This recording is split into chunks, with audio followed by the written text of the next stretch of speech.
This is the Ohio AgNet from the voice you know at the News You Trust studio, sponsored by BASF and Veltima Fungicide, the proven #1 for the toughest corn diseases with long-lasting residual. When you need to be confident your fungicide will perform. I'm Ty Higgins. Join us tomorrow as Dusty travels to Van Wert County for a stop on the Field Leader Roadshow at the farm of Mike and Kendra Heffelfinger. Hear a first-hand soybean update from the field as they discuss crop conditions and this season's progress. The Field Leader Roadshow is sponsored by the Ohio Soybean Council and your soybean checkoff.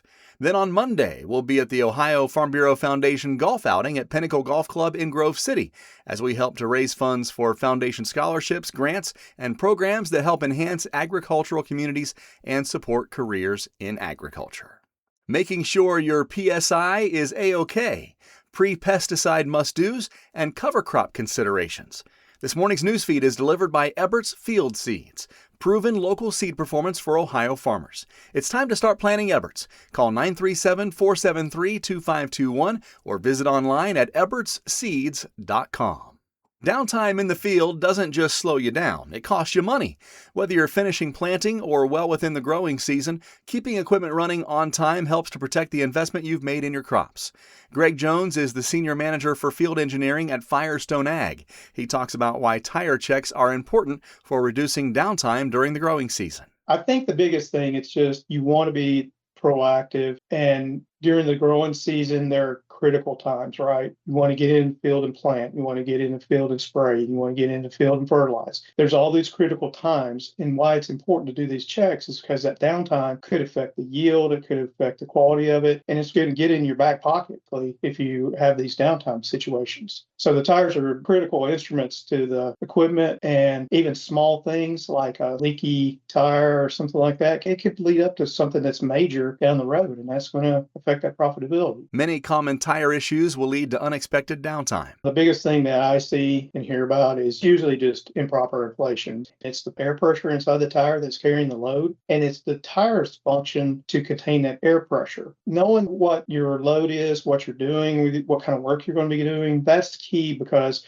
then we can recommend that optimal pressure. You got those heavy planters, you got sprayers with a full tanks, those are heavy. There's a lot of work that has to be done, and that's why it's really key that you know what those weights are to be able to have the right pressure. There's a lot of things there that correct pressure can affect also the impact of fuel economy, because you could be burning more fuel if you don't have the optimum footprint. He said FirestoneAg.com has a 7-step tire checklist to help spot potential problems before they happen. What that is, it's just to check this, check this, check this. And that can be done in that free time, because you're not always planting, you're not always fertilizing, you're not always doing these field prep. But when you have that free time that you're not doing these things, run through that 7 steps. It's little things like check the air pressure, because the pressure you put that piece of equipment in the shed in the fall of that tire is not going to be the same pressure when you pull it back out and try to use it again, because tires lose pressure over time. Other things, we tell you to check the sidewall, check the tread.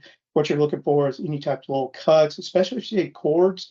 You definitely will get that tire replaced, because that's going to cause you downtime. A leaky valve stem can cause issues, so check the valve stem. It's always good to go through that 7-step checklist just when you get free time. Proactive tire management can improve overall uptime, fuel efficiency, and even soil health. Agricultural tires are designed to deflect, where the tire comes in contact with a surface. And let's use something like soil. It's natural for that tire to bulge. And when it bulges, that's basically optimizing the footprint. Then you're reducing the extra passes, you're not burning as much fuel. And also that air pressure is going to be key to getting that optimal footprint. That's going to reduce compaction. That's going to protect the soil. It's really important from the standpoint of the health of the crop, because that gives stronger roots and better yield. Again, that 7-step tire checklist online at firestoneag.com.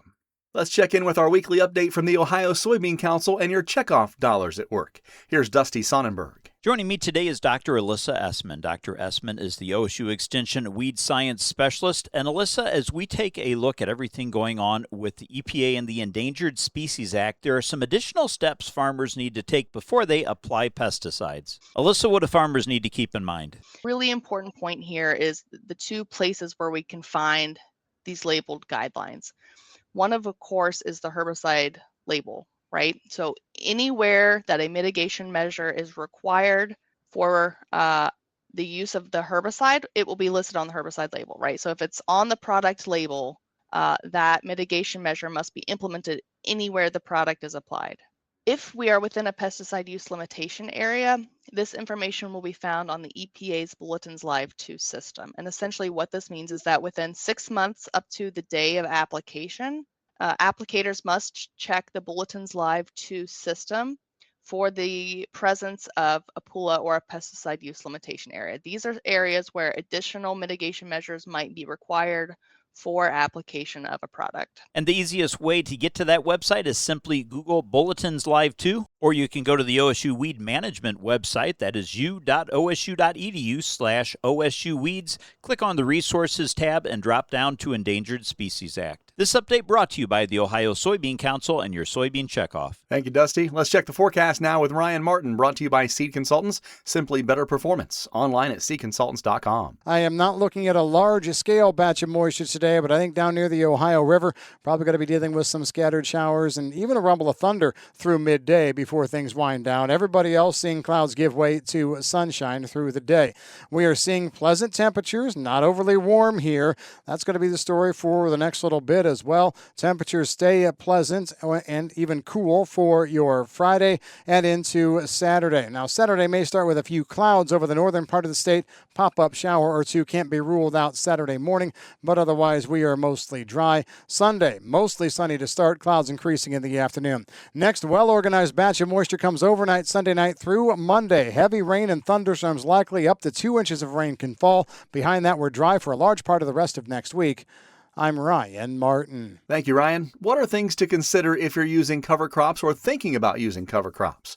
With that story, here's Allison Kinney. When it comes to cover crops, agronomist Kara Spicer says the first step is simple: to know your goal. Whether it's erosion control, weed suppression, improving organic matter, or meeting program requirements, the goal drives everything else. Common starter options include oats, while rye and barley are popular depending on what crop follows. Growers often mix in radishes or other species to tackle compaction and boost nutrients. Spicer says custom blends can fine-tune results, but success depends on having a solid termination plan, whether it's spraying or rolling. And when it comes to timing, rain after planting matters even more than the exact seeding date. For more information, the entire article can be found at ohioagnet.com. For the Ohio Agnet, I'm Allison Kinney reporting. Thank you, Allison. A glimpse inside the new Tempty facility in Sydney coming up next in today's featured audio here on the Ohio Agnet. Looking for heavy equipment but don't know where to buy? Purple Wave Auction has you covered. Always online and always no reserve. It's your destination for construction or ag equipment ready to work. We even sell semis, trailers, and fleet equipment for your operation. Best part? It's free to join. Head to purplewave.com. That's purplewave.com. Sign up for a free account and start bidding today. Purple Wave Auction, the easiest and most straightforward way to buy and sell equipment. Ohio farmers, we know summer means long days in the field and plenty of work still to do. And the Ohio Agnet wants to bring lunch to your farm. The Feeding Farmers contest is back this summer and we'll be choosing farms across Ohio for a visit from the Ohio Agnet along with free lunch for your farm, family, and crew. Get entered today at ohioagnet.com/feedingfarmers. Feeding Farmers is brought to you by Ag Revolution, Paradise Energy Solutions, Tempty, and the Ohio Agnet. Welcome back. I'm Ty Higgins. If you are in or around Sydney, you might have seen the new Tempty sign go up here the past couple of days. But what's happening inside the building? We check in with Joe Everett for more in today's featured audio. I'm visiting with Kim Place, and we're at the new Tempty facility here in Sydney. And Kim, how are things going since you've been open here the last couple of months? Hi, Joe. Things have been going really well. We opened up April 1st, and things have been going good. We've got trailers in here. We've got lots of parts. We've got lots and lots of trailer sales. So, yeah, we're looking forward to everything. Now let's talk about the facility a little bit. Since moving in here, you guys continue to do improvements. What's some of the progress right now? Some of the progress is we've got this beautiful facility that we've invested in. We are proud to be here in Sydney, Ohio. We got our new sign put up on Friday, our big pole sign out there. It looks fantastic, so people can find us easily. And we're going to be doing an open house next month. So, yeah, there's more to come on that. This facility is a little bit different than what you guys have been used to here at Tempty, here in Sydney. Can you tell us about kind of the different things that you guys are offering? Yes, we are a full-service customer support center. We are factory direct, so we have everything, parts, sales, and service at a great price for all. And when you pick locations, there's a lot of places here in Ohio. What was kind of the driving factor to be here in Sidney? Well, for probably obvious reasons, the Cargill plant right behind us. We want to service all the customers we can with all the makes, all the models. We repair anything. So we want to make sure we are conveniently located and easy in, easy out for the customers. They can get all the way around our building and they don't have to back up. So it's really nice. That makes a difference if you don't have to back up. I have a little trouble myself sometimes. Yeah. Let's talk also about, when we talk about Tempty, a lot of times we look at these guys behind us, but you guys also offer a lot of other different trailers. Can you elaborate on those? Yes, we also have a whole line of equipment trailers. We do the car haulers. We do the easy loads. We have the tilt deck. We have goosenecks. We've got a whole line of them, and we'll make you anything you need. And as we get closer to harvest, I know we're only in June, but hate to say it, it's not that far away. You guys are offering some specials right now for farmers to get some stuff in to you guys. Let's talk about that. Yes, we're offering specials right now on our tarps. We have our Thunder armor system that's kind of like the one behind me here, the Thunder 7000. We've got a special going on those. We have a special on the easy loads. Really anything you need, we'll make a deal. And how's the best way to get in contact with you guys? You can search for us. You can call us here. You can email us. We're real easy to find now on Google search. So, yeah, we'll answer. My guest has been Kim Place here at the Tempty facility in Sidney, Ohio. I'm Joe Everett for the Ohio AgNet reporting. Thank you, Joe. We'll get a check of the markets and analysis after this on the Ohio AgNet. Bottom of 31 sold them 30,000. Get ready to bid on the heavy equipment and vehicles you need in a Ritchie Brothers Midwest Regional Auction happening June 25th. Inventory is housed at Minneapolis, Kansas City, Chicago, Columbus, Detroit, and Lincoln locations. Choose from a wide selection of construction and transportation equipment. Don't miss this opportunity. Visit rbauction.com/Chicago to sign up. Again, that's rbauction.com/Chicago. If agriculture is your way of life, you need news you can count on. That's why Ohio farmers turn to Ohio's Country Journal, your source for the latest in crop updates, livestock insights, market trends, and the stories that celebrate country life across our state. Every issue keeps you informed, connected, and ready for what's next in Ohio agriculture. So don't miss a beat. Renew your subscription or sign up today at ocj.com/renew and grow with the publication built for Ohio farm families. That's ocj.com/renew. Welcome back to the Ohio AgNet. I'm Ty Higgins, and this morning's market analysis is brought to you by Louis Dreyfus Company. Excited to bring a brand new soybean crush facility to Upper Sandusky. Learn more about marketing your soybeans with LDC at 574-566-2113.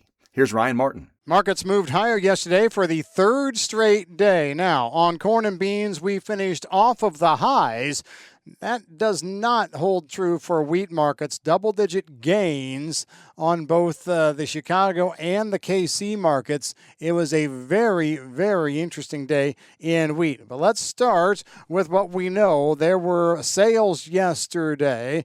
Soybeans, the 372,000 tons to an unknown destination. It's expected, of course, to be at China. We're also hearing that China might have bought upwards of 500,000 metric tons of U.S. soybeans this week for October delivery, and so additional sales may be announced here again for your Thursday. There's also talk that China is inquiring about U.S. corn and wheat prices. No business confirmed there yet. China's pledge to secure large dollar amounts of U.S. ag lingers in the background, but we highlighted earlier this week the importance of U.S. soybeans now competing with Brazil. I'm Ryan Martin. Ryan, thank you. A check of markets on the Ohio AgNet brought to you by Seed Consultants. Simply better performance online at seedconsultants.com. Corn for July, a half penny lower overnight at $4.20.5. December, $4.48.25 and down a half as well. Soybeans for July up a half penny at $11.32.5. New crop November, $11.49.5, up a quarter penny. Wheat for July up 1 3/4 at $6.14 1/2. On the livestock side, after Wednesday's trade, June live cattle up 42 cents at $255.72. Feeder cattle for September, $365.65, up 37 cents. Lean hogs for July down 15 at $94.65. The August, $96.50, up $1.45. This is the Ohio AgNet.